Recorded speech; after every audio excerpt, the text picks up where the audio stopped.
Bwana ukiwepo katika familia zetu, kuna baraka kubwa tunapata katika maisha yetu. Kuna ulinzi mkubwa tunaopata katika maisha yetu.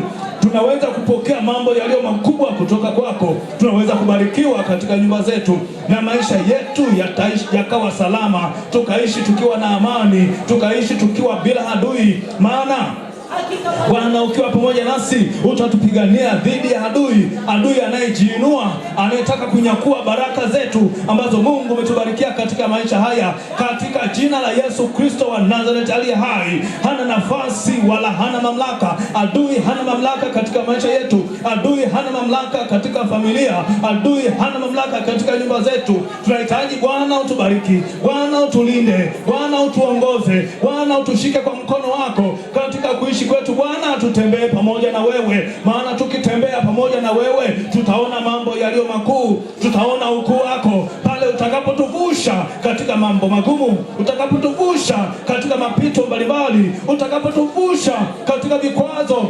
utakapotuvusha katika majaribu mbalimbali ya mwovu ibilisi ambaye ameweka mbele yetu. Katika jina la Yesu Kristo wa Nazareth aliye hai, tunakuomba nguvu zako zikawe pamoja nasi Bwana, upate kutushika, utuongoze, tushike kwa mkono wako, tujalie hata kushika maandiko yako, maana hakuna ushindi pasipo kujua maandiko. Maandiko yameandikwa kwa ajili yetu, yanatuelekeza sisi katika maisha haya, ili ya kwamba tuweze kuyashika. Tuyashike siku zote za maisha yetu, tuyashike kuanzia nyumbani kwetu, tuyashike kuanzia familia zetu, kwa watoto wetu, ili Bwana sisi sote kwa pamoja tukapate kukujua wewe, tukapate kukutumikia pasipo kutumikia miungu mingine. Katika jina la Yesu Kristo wa Nazareth aliye hai, tubariki Bwana mchana wa leo, ushinde nasi, tupe nguvu zako na uweza wako katika maisha haya. Katika jina la Yesu Kristo tumeomba na kushukuru, amen.